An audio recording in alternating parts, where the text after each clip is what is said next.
দেখবেন কলিযুগ, পেটে লাথি মারলে ক বেরোবে না, সে দেখবেন বাবা হাতে অ্যাটার্জি একদম টাই ফাই পরে একদম আবার ইংলিশ পেপার কিনবে। হ্যাঁ, ও কিসের জন্য কিনবে? ট্রেনে উঠে বসবে, পেপারটা খুলবে, খুলে ছবির দিকে তাকিয়ে থাকবে।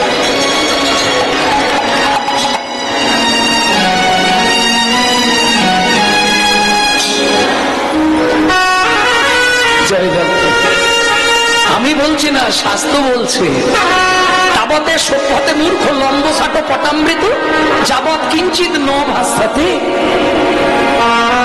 মালুম হ্যায় কি নেই হ্যায়? বুঝতে পারলেন কি না? বোঝা গেল না? তাবতে সভ্যতে মূর্খ, মূর্খ ব্যক্তি ততক্ষণ শোভা পায়, কতক্ষণ? যাবৎ কিঞ্চিত ন ভাস্যতে, যতক্ষণ না কথা বলে আপনি বুঝতেই পারবেন না ও মূর্খ, কথা বললেই ধরা পড়ে যাবে ও মূর্খ। প্রেম সে বলল চৈতন্য মহাপ্রভু কি জয়। স্মৃতি সিঁদুর অন্য পুরুষকে দেখালে নিজের স্বামীর আয়ু কমে যাবে। হ্যাঁ গো, এদের বিধান ছিল আগেকার দিন।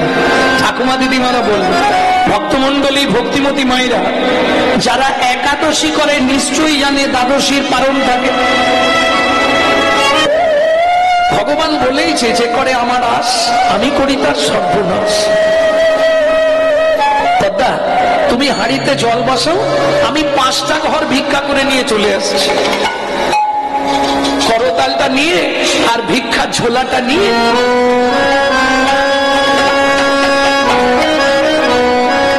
সনাতন চলল।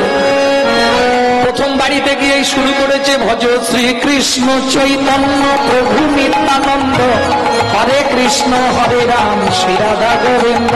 ভজ শ্রীকৃষ্ণ চৈতন্য প্রভু নিত্যানন্দ, হরে কৃষ্ণ হরে রাম শ্রী রাধা গোবিন্দ। 3 ঘর ভিক্ষা হয়ে গেছে, অযাচিত, কাউকে চাইতে হয়নি। আর 2 ঘর হলেই হয়ে যাবে 5 ঘর ভিক্ষা। মুশকিল, আকাশে দেখা দিল বজ্র বিদ্যুৎ।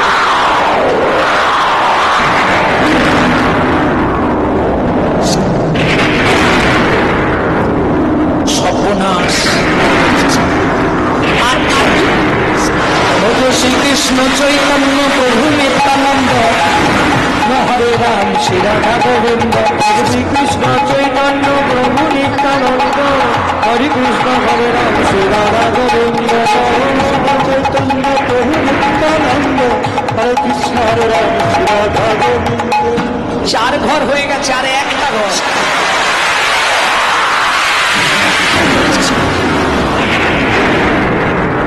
কোন রকম ভিক্ষাটা নিয়ে ছুট দিতে হবে, বৃষ্টি এসে গেলে আর ফেরা যাবে না।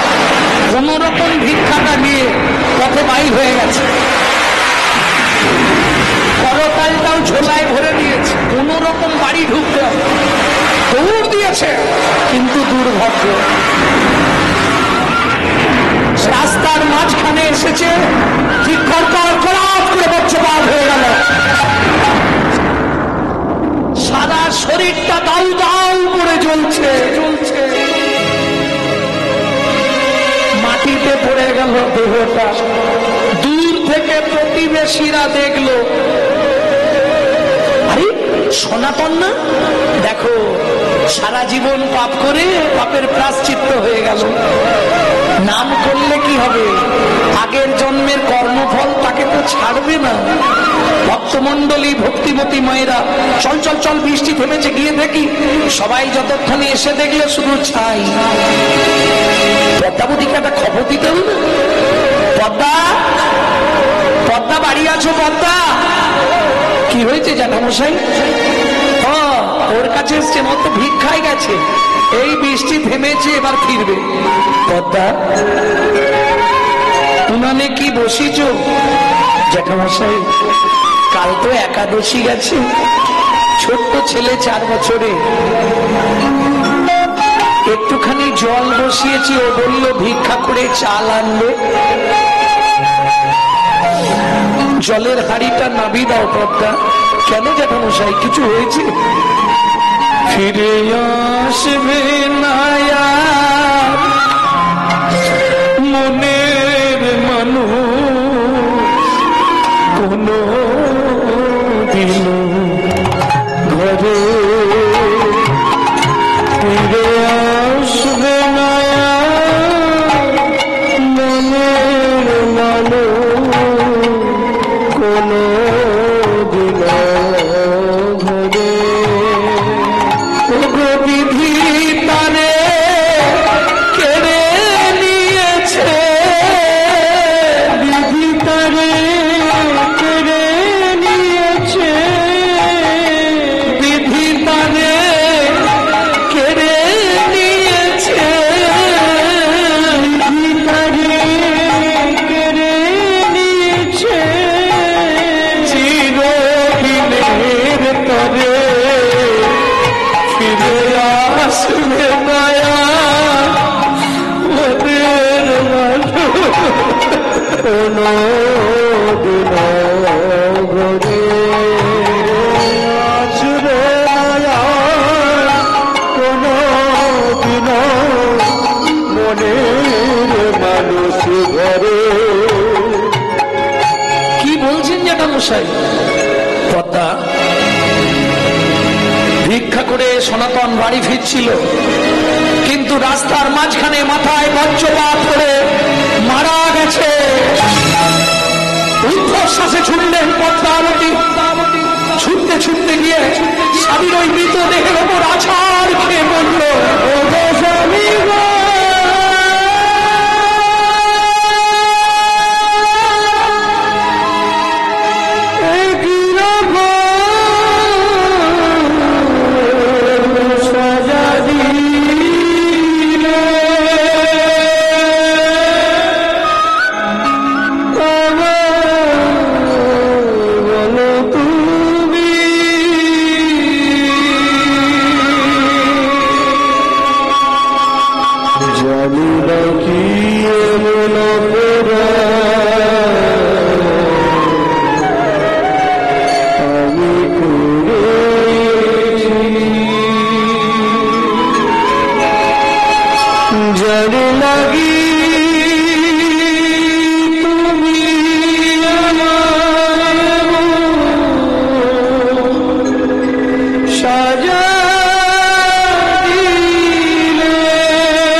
ঠাকুমা, মা ওমা বাবা এইভাবে শুয়ে আছে কেন রাস্তায়? মা ওমা বাবাকে ডেকে দাও না মা। 4 বছরের ছেলে, সে তো কিছু বোঝে না। ভাবুন, ওই অবস্থায় ধরা কাঁচা পড়ে বাবার অন্ত্যেষ্টি ক্রিয়া করলো, বাবার মুখগ্নি করলো, সাধ্য শান্তি সব মিটে গেল, কিন্তু চলবে কি করে?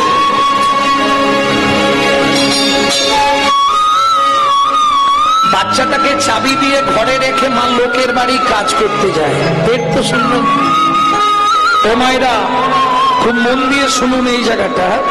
প্রত্যেক দিন সকাল থেকে সন্ধে অবধি কাজ করলে 2টো করে হাতে গড়া আটার রুটি তখনকার দিনের মাইনে, একটা মা খায় আর একটা জল দিয়ে ভিজিয়ে ছেলেটাকে খাওয়ায়। বাবু, তাও ভগবানের সহ্য হলো না। বড় লোকের বাড়ির কাজ তো, কাজের শেষে আঁচল পেতে দাঁড়ায়, 2টো রুটি ছুঁড়ে দেয়। আজকে রুটিটা আঁচলে না পড়ে নিচে পড়লো। আর ওই যে প্রবাদ বাক্য আছে না, কারো সর্বনাশ আর কারো পৌষ মাস। কুকুরে ছুটে এসে রুটিটা নিয়ে চলে গেল। মা কেঁদে উঠলো, বাড়ি ফিরবো কি করে? বাড়ি ফিরে চাবিটা খুললেই ছেলেটা ছুটে আসবে, মা খাবার এনেছো? মা পেটের জ্বালা যে বড় জ্বালা গো, দাও না মা, কিছু খেতে দাও না মা। বলুন তো মায়েরা, মা হয়ে যদি একটা মাত্র ছেলেকে 2টো খেতে দিতে না পারি, আমার মনে হয় মাতৃত্বের জীবনের থেকে বড় কষ্ট আর কিছু হতে পারে না। পারে? দুঃখিনী মা পদ্মাবতী ফেরার সঙ্গে সঙ্গে মাদু ছুটে এসছে, মা খাবার এনেছো? মা খাবার এনেছো? বাবা আজকে খাবার পাইনি বাবা, খুব খিদে পেয়েছে, দাও না মা, কিছু একটু খেতে দাও না। কি করবে মা? খালি একটা বাতি হাতে পাড়ায় গেল দাঁড়ে দাঁড়ে ভিক্ষা করতে, তোমাদের একটু ভাতের ফ্যান আমাকে দাও না। যারই দরজায় যায় সেই দরজাটা বন্ধ করে দেয়। কি করবে? সারা পাড়া ঘুরে মা যখন এতটুকু ফ্যান ভিক্ষা করতে পারলো না, মনে মনে ভাবলো কি হবে এই পাপের পৃথিবীতে বেঁচে থেকে। ছলে বলে কলে কৌশলে মাধুকে ঘুম পাড়িয়ে দিয়ে আমি নদীর জলে আত্মহত্যা করে মরব।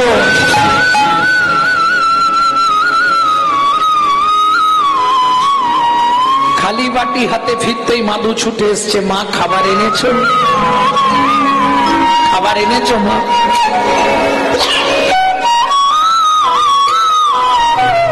দাও না মা, কিছু একটু খেতে দাও না মা। কি করবে মা? মাধু কোলে আয় বাবা, জল খেয়ে ঘুমিয়ে যা। সকাল থেকে শুধু তো জলই খাচ্ছি। যদিও কাহিনীটা শুনলে অনেকের মনে হয় গল্প, কিন্তু একটু পিছন দিক ঘুরে দেখবেন অনেক ফ্যামিলিতে এমন একটা দিন গেছে। কারণ এখনো আমার মা তো বেঁচে আছে। একদিন এমন দিন গেছে, মা পাড়া থেকে ফ্যান চেয়ে এনে নুন দিয়ে গুলে দিত, আমি খেয়ে স্কুল যেতাম। আজকে হয়তো সাধুগুরু বৈষ্ণবের কৃপায় একটা জায়গায় পৌঁছে গেছি, কিন্তু আমার জীবনেই এমন দিন গেছে।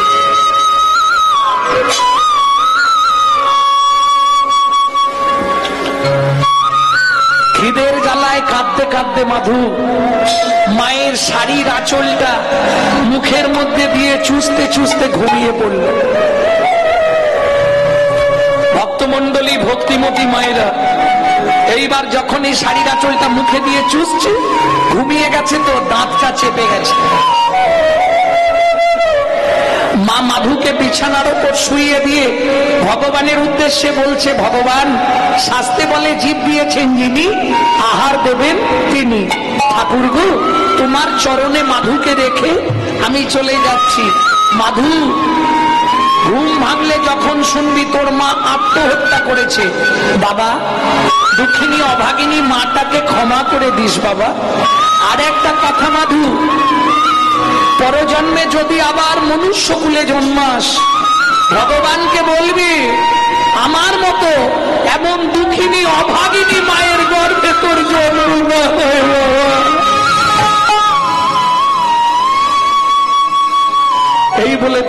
মা পদ্মাবতী মাধুকে সুই দিয়ে চলে যেতে যাবে, এক পা দু পা তিন পা, কি হলো? আঁচলে গো টানে মাধু জাগিয়া উঠিল, আঁচলের টানে মাধু জাগিয়া উঠিল, আঁচলের টানে মাধু মাগো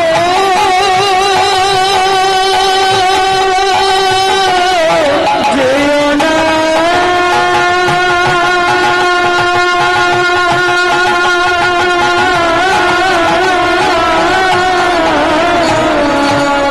আঁচলের টানে মাধু জাগিয়া উঠিল, আমায় ফেলে যেও না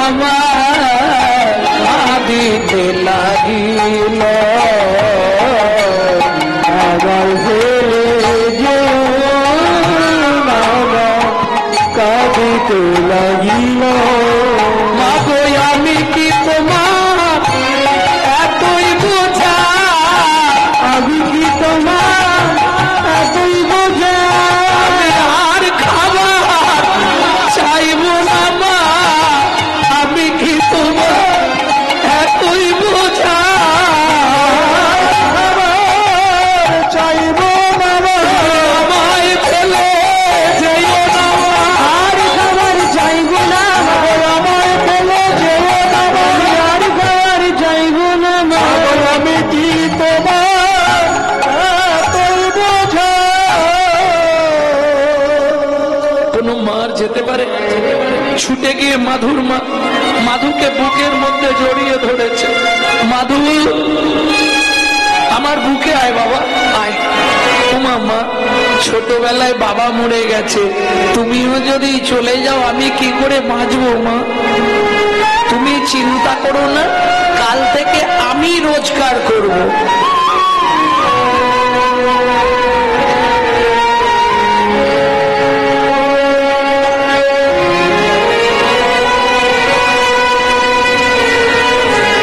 কি করে রোজগার করবে?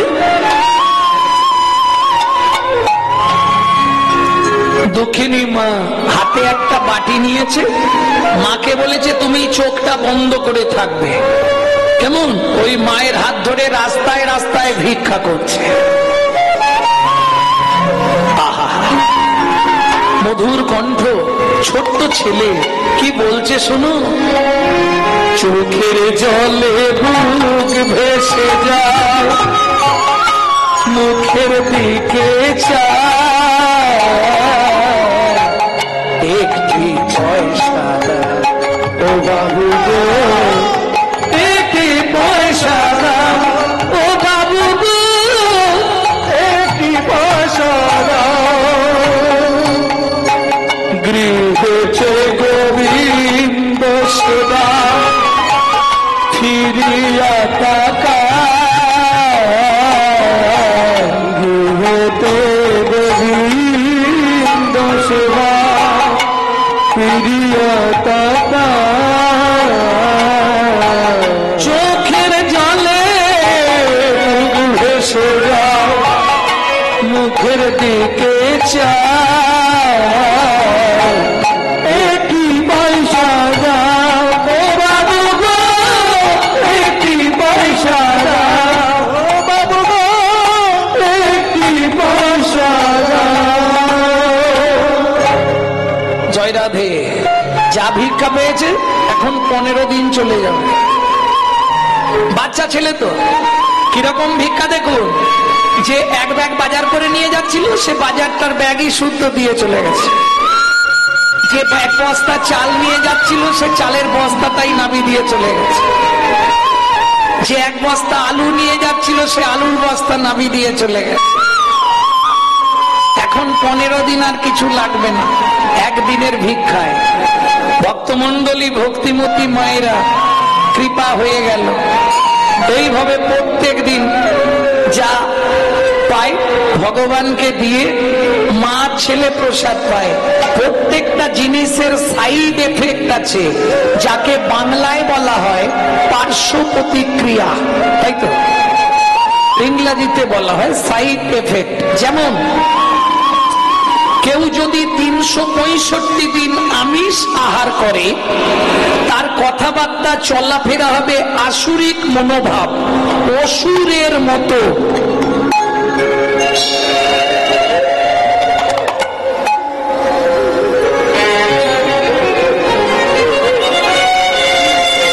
কেউ যদি 365 দিন ভগবানের প্রসাদ পায়,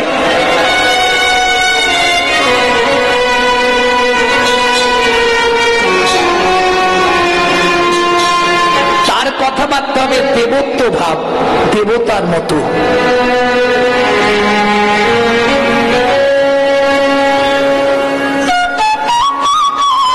ভক্তমন্ডলী, ভক্তিমতী মায়েরা, এটা বুঝতে হবে। একে বলে সাইড এফেক্ট, পার্শ্ব প্রতিক্রিয়া। যেমন দেখবেন যারা খুব ছোটবেলা থেকে স্মোক করে, বিড়ি টিড়ি খায় না, ওদের বুড়ো বয়সে গিয়ে একটা নিদেনের কাশি শুরু হয়, ওই কাশিতেই ওরা মরে যায়।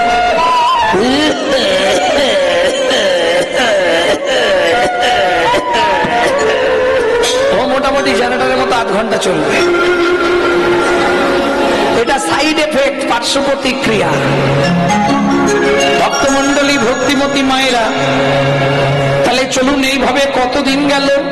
দেখিতে দেখিতে মাধু 12 বৎসর হইল, দেখিতে দেখিতে মাধু 12 বছর হইল, দেখিতে দেখিতে মাধু 12 বছর হইল। একাকী বিরলে বসি চিন্তা যে করিল, একাকী বিরলে বসি চিন্তা যে করিল। আরে হরি, তোর আত্মীয় স্বজন আছে, আজকে দিলাম আত্মীয় বাড়ি। আছে তো, ওই তো মামার বাড়ি, পিসির বাড়ি, দিদির বাড়ি, অনেক আছে। আর কেউ নেই? হ্যাঁ, এই দেখ, আমি আমার মাকে যখনই বলি, মা আমাদের আত্মীয় কে আছে, মা আমাদের আপনজন কে আছে, মা কিচ্ছু বলেনি। এক কাজ কর, তুই এক্ষুনি আরেকবার গিয়ে জিজ্ঞেস কর। তোরা তাহলে বস, আমি আসছি। যা। জননী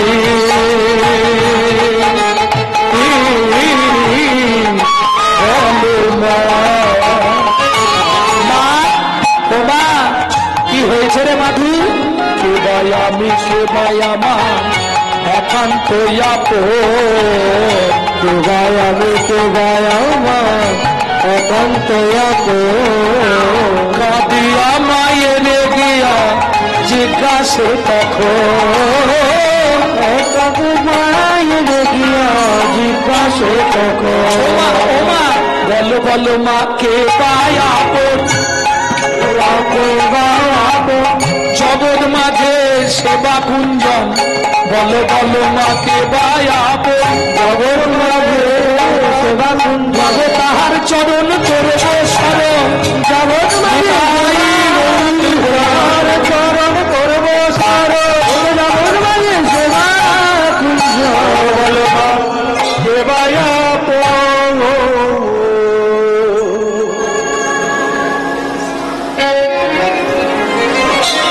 মা। কিরে বলো না, এই পৃথিবীতে আমাদের আপনজনকে?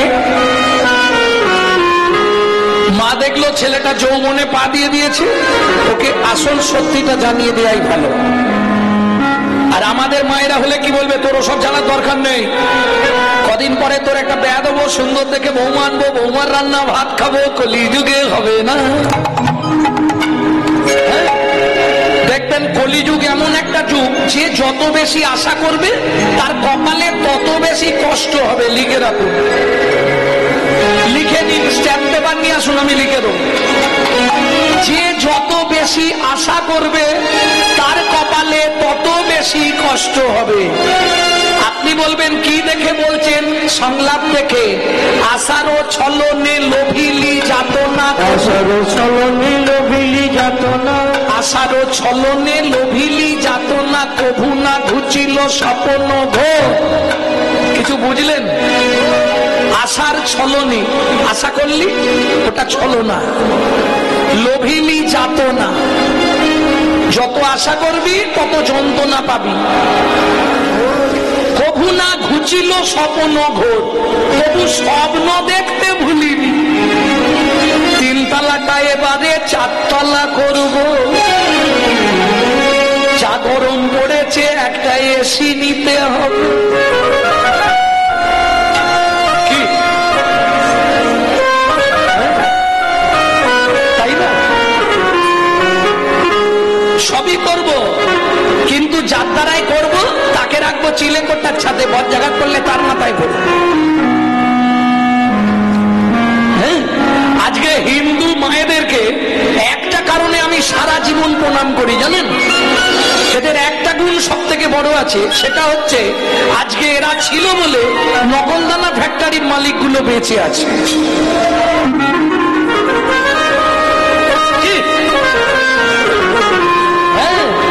নিজেরা গান্ডে পিণ্ডে গিলবে আর ভগবানের জন্য দুটো নকলদানা বরাদ্দ।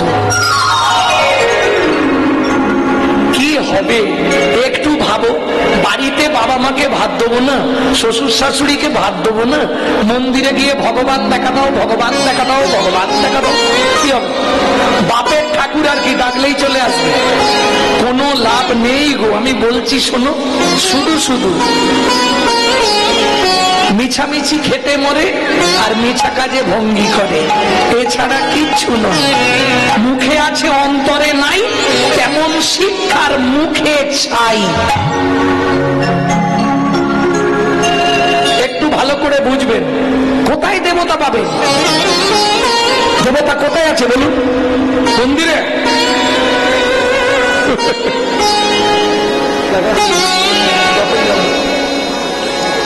দেবতা কোথায়?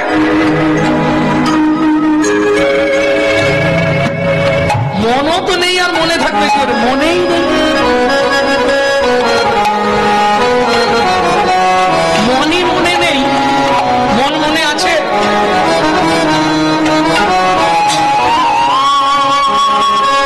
স্বামী, ছেলে, মেয়ে, নাতি, নাতনি, মন আর আছে? তাহলে দেবতা কোথায়? মন্দিরে।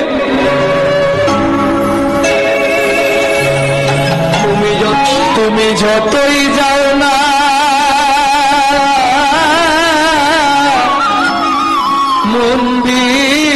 মন্দিরেতে, যতই করো গঙ্গা স্নান, বাবা মাকে না বাসলে ভালো খুশি হয় না ভগবান। বাবা মাকে না বাসলে ভালো খুশি হয় না ভগবান। বাবা মাকে না বাসলে ভালো খুশি হয় না ভগবান। বাবা মাকে না বাসলে ভালো খুশি হয় না ভগবান। বাবা মা যে সবার সেবা জগত মাঝারে, তাদের পূজা করলে পাবি সকলে দেবে পাবে। বাবা মা যে সবার সেবা জগত সংসারে, তাদের সেবা করলে পাবি সকলে দেবে পাবে। যার কি পাতে হবে, যার কি পাতে হবে, যাদের কি পায় হবে, যাদের কি পায় হবে, যতই যাও না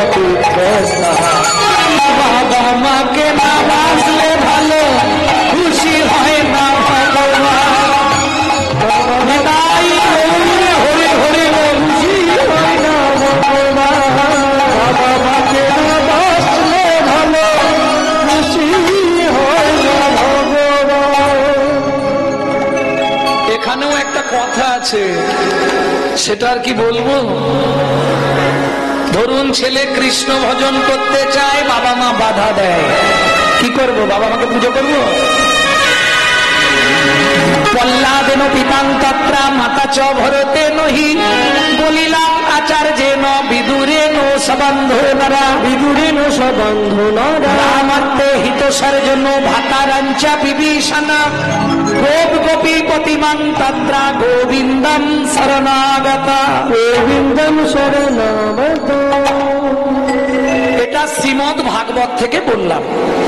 পল্লাদেন পিতাং তত্রা, পল্লাদ নিজ পিতা হিরণ্যকশিপুরকে পরিত্যাগ করে দিল। কৃষ্ণ ভজনে যে বাধা দেবে সে বাবা হোক, মা হোক, আর গুরুদেব হোক, ট্রান্সফার ও বাদ। এক বাদ মানে কি? জন্মের মতো বাদ। পল্লাদেন পিতাং তত্রা মাতা চ ভরতে নহি, ভরত মাতা কৈকেয়ীকে পরিত্যাগ করে দিল। বিদুরেন সবান্ধনারা, বিদুর আত্মীয় সবান্ধবকে পরিত্যাগ করেছিল বলে ভগবান দুর্যোধনের রাজ অট্টালিকা রাজভোগ ছেড়ে দিয়ে বিদুরের বাড়ি গিয়ে কি করলো? কলার চোপা খেলো বসে বসে। दुर्योधन का भोग ना भायो, विदुर घर में कदली चोपा खायो। ऐसे लीला तुम्हारी घनो शाम, तुहु लीला जाओ बलिहारी। আস্তে তাহলে বুঝে নেওয়া গেল, রাম অর্থে হিতসার জন্য ভাতারঞ্চ বিভীষণ। রামচন্দ্রকে ভালোবাসতে গিয়ে বিভীষণ নিজের ভাই রাবণকে পরিত্যাগ করে দিল। দেখনি গোপীরা গোবিন্দকে ভালোবাসতে গিয়ে স্বামী, পুত্র, পরিবার, সংসার সব ত্যাগ করল। প্রেম সে বলো চৈতন্য মহাপ্রভু কি জয়।